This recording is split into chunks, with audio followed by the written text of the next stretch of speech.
Welcome to Ballet Bites, where we dive deep into dance history and its modern twists.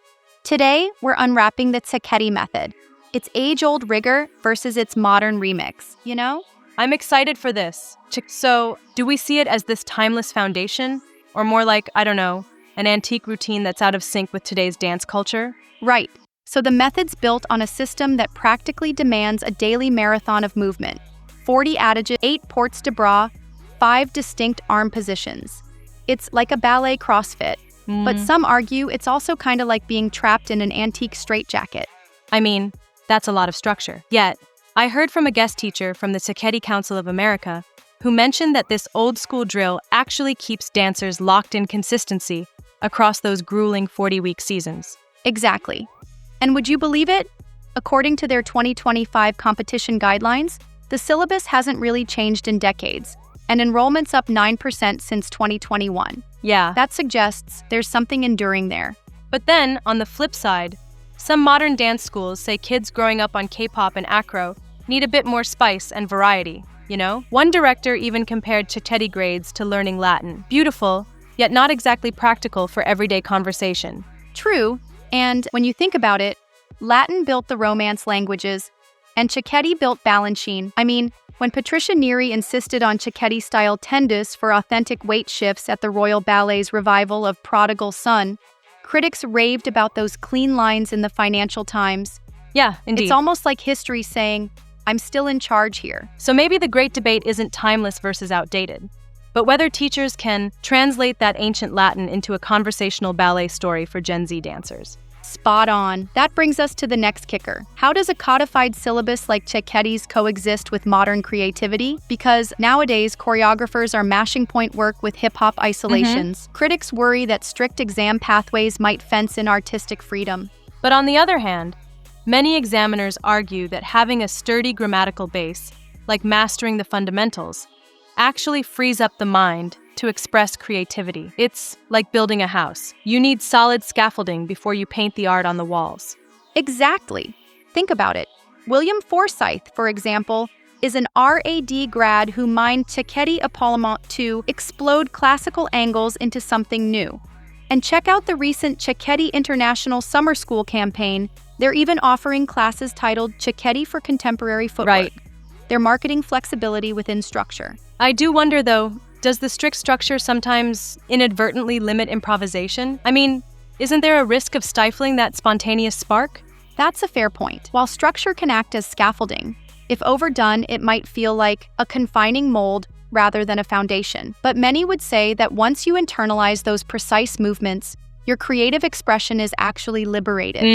I get that. It's like learning the rules of a language before you write poetry. Moving on to another burning issue, the injury epidemic among dancers today. There's that 2024 Sports Health Journal study connecting 68% of professional ballet injuries to weak core stabilization and misaligned turnout. How does Cecchetti fit into this conversation? Yes. Cecchetti's approach starts every bar with slow center core adages. They emphasize building from the center before you launch into rapid beats. And physical therapists have been raving about it. One at the Boston Ballet Clinic even prescribes Cecchetti arm positions to help retrain shoulder stability post-surgery. It's a holistic whole-body philosophy that can really aid injury prevention.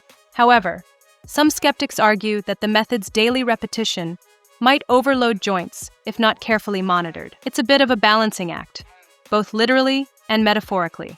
Absolutely. Balance is key. You want that core strength, but without the risk of overuse injuries. It's like walking a tightrope between tradition and modern physical therapy. Right, indeed. The discipline helps, but caution is always necessary. Now, let's talk about the digital age. Post-pandemic, we're seeing classes stream online, like Ballet with Isabella, bringing graded Cecchetti training to 40 countries. What's the scoop there? That shift is fascinating. Remote lessons mean students can upload exam videos and get scored from afar. According to the Lewis Foundation's 2025 report, 62% of virtual students are coming from over 100 miles away from a physical studio. That access is a huge win, although it does miss the tactile corrections of a real master's eye.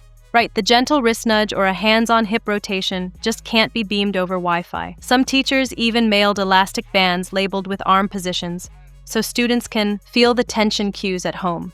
That's a creative solution for sure. But I do wonder if that really captures the finesse of in-person corrections. It might work as a stopgap until hybrid models, like Zoom theory combined with in-person drills, find the perfect balance. It's like language immersion. You can study vocabulary online, but the real fluency comes with speaking it live, maybe in Barcelona or something, you know? Exactly. And that hybrid model could be the sweet spot for Cecchetti's future. Moving into our final question. Why are top companies now dusting off Cecchetti notes for that Balanchine magic? I found that really intriguing. Beyond the Royal Ballet, even companies like Miami City Ballet are bringing in guest coaches who swear by Cecchetti's contribution to sharpening foot speed, like in Symphony in C. And there's that historical connection. Balanchine himself studied with a Cecchetti protege. So when modern dancers chase that elusive Balanchine sparkle, they're tapping into a lineage stretching back to Milan's 1877 bar rules. It's all full circle. Yeah, exactly. I love that analogy. Like craft beer enthusiasts reviving medieval malting traditions. Heritage flavors the future, indeed. So, to sum it up, Cecchetti remains a powerhouse of ballet training. It offers rigorous traditional techniques that continue to influence modern dance.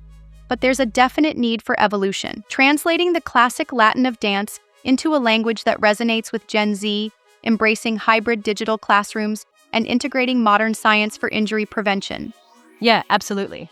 And whether you're twirling in a centuries-old studio or in your own living room, the key is balancing control and expression to truly jeter into any style confidently. Right on. Although I'm a bit wary. Don't you think there's a risk that sticking too rigidly to tradition might actually dampen innovation? Sometimes, a little creative chaos is exactly what drives a new movement forward. I get where you're coming from, but I respectfully think that structure can actually be the launchpad for innovation. Once dancers know the rules as meticulously laid out by they can then push boundaries effectively. True. It's like learning the fundamentals of music before you improvise a jazz solo. You need that base, but then you can truly innovate once you master it. Yeah, exactly. And speaking of evolution, did you catch that sneak peek for tomorrow's show? Point shoe sustainability? Yes, biodegradable box liners are finally making the leap into the spotlight. Oh man, that's going to be such a fresh topic. It shows that in ballet, just like in the Cecchetti discussion, evolution is key to keeping the art vibrant and forward-thinking. Absolutely, no doubt. I always love how these discussions remind us that while the past crafts our discipline, the future is inviting us to reimagine tradition in a way that meets today's needs. Exactly. It's a dance between staying true to the rigorous tradition and embracing the inventive pulse of modern movement. And with methods like Cecchetti still very much in play, it's clear there's plenty of room to innovate while respecting the legacy. Yes, totally. It's this blend of history and modernity that makes ballet such an art form. It's like painting with a palette that spans centuries. The tension between rigidity and fluidity is what gives dance its soul. That's so well put. And it really emphasizes that while the Cecchetti method may appear old school on the surface, it's actually brimming with relevance. From injury prevention techniques to digital transformations, and even legacy preservation in top companies' repertoires. Absolutely. In a way, the conversation around Cecchetti is really about how traditional discipline can adapt to modern styles without losing its essence. It's a conversation that dances on the edge of art and science. Right. It's all about balance between form and innovation, tradition and technology. And as our debate simmers, we invite everyone to chime in on this dialogue. Do you feel the Cecchetti method frees your artistry, or does it kind of cramp your style? Yep, exactly. We want to hear your thoughts, whether you're a purist or a progressive on this. And stay tuned for tomorrow's deep dive on point shoe sustainability, because even the smallest details matter in the big picture of ballet.